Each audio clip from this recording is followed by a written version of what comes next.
Hello and welcome back to our Zombie War series. Today we are going to implement exploding barrels, which should be fun. Let's get going. Before we start drawing the barrel, we need to fix one bug that I missed in the last episode.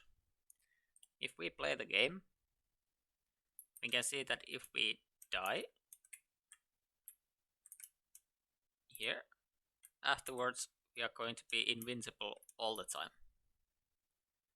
And the reason for it is because when we die, we don't change the iframes to false at all. So we need to fix that. And it's actually quite easy to fix. We just need to add here a action where we change the iframe boolean to false and do it before we restart the layout. Now if we play the game and die as fast as possible,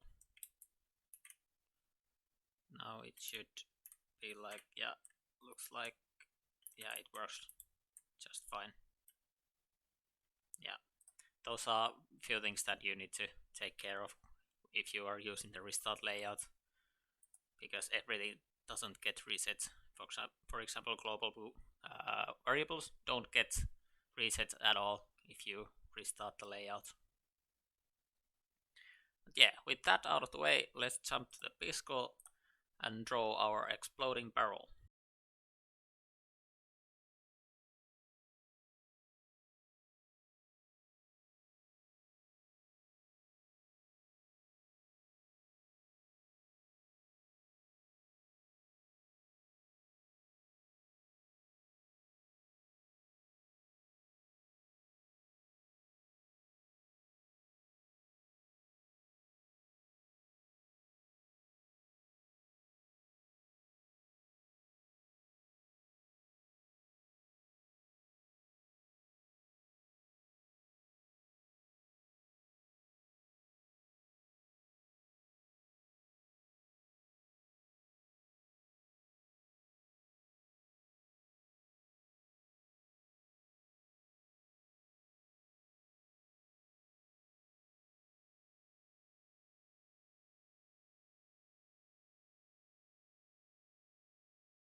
Okay, now that we have our barrel, the one more thing we need to draw is the explosion for the barrel. Here you can make animation for the explosion, but I'm going to do it with only one picture or with one frame and use the fade behavior to fade out the explosion. So you can do however you want, but I'm going to do it only one picture.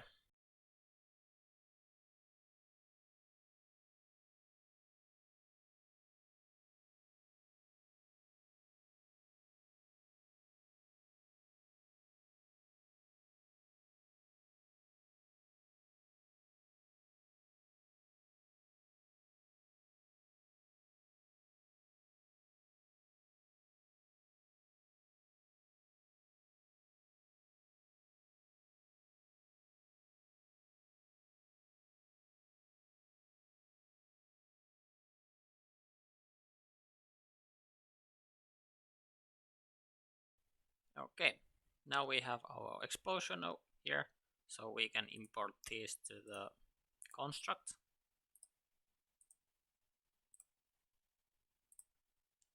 And here is the barrel, and let's put the explosion right up there. Maybe let's crop this so the area is closer to the real sprite. Yeah, now that we have our sprites in the game, we can start to make the barrels explode. And actually, I'm going to make this a little bit bigger challenge for you.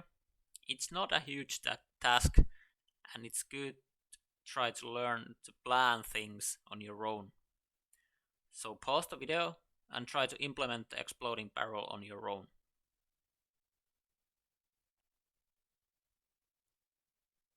were you able to do it? If so, congratulations. And if there was something that didn't work, we'll check it out right away. Keep in mind that in game development there are multiple ways to do things. Mine is just one way, and if yours was different but it works, then it's a completely fine solution for this problem. So, first things first, of course we want to rename our sprites. I'm going to call this barrel, and the other one is going to be explosion. Like so.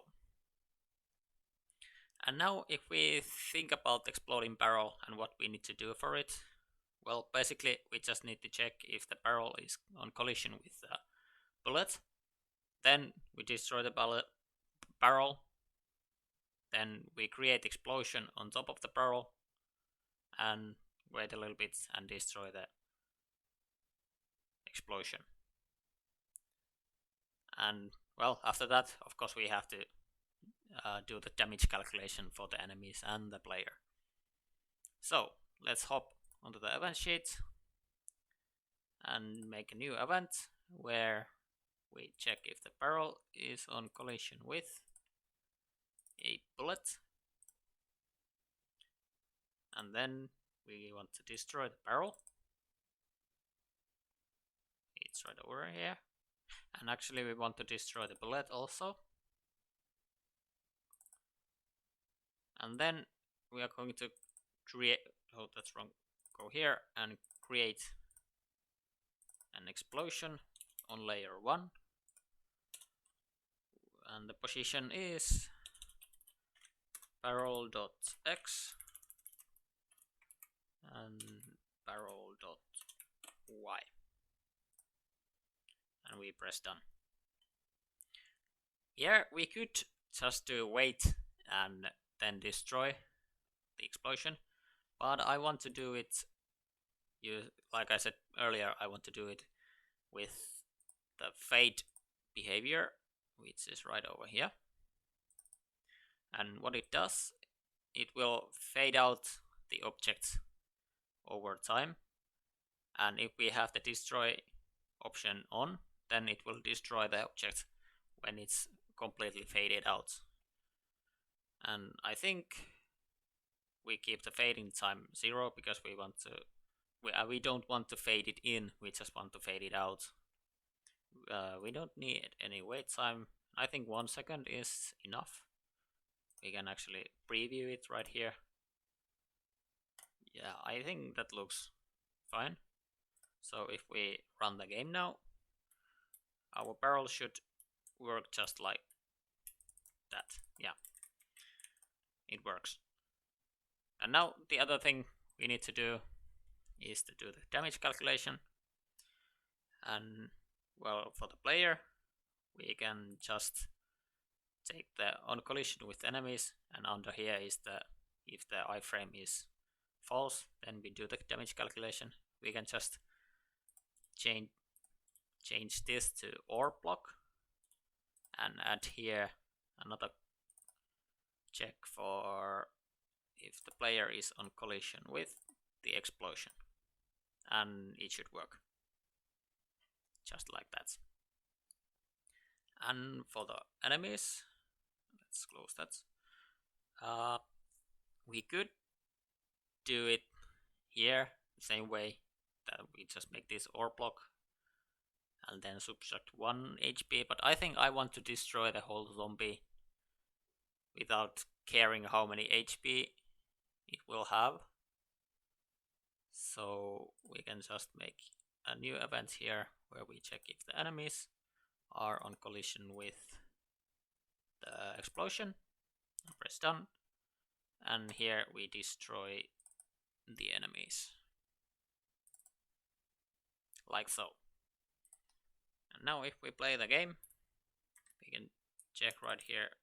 Yeah, the enemies died and we got the iframes, so everything works just like it should. Yeah, and I think that's all for this episode. Nice and simple episode once in a while. But the next one will once again be interesting one as we learn more about families and create an engineered zombie that will build turrets around the level. So I see you then.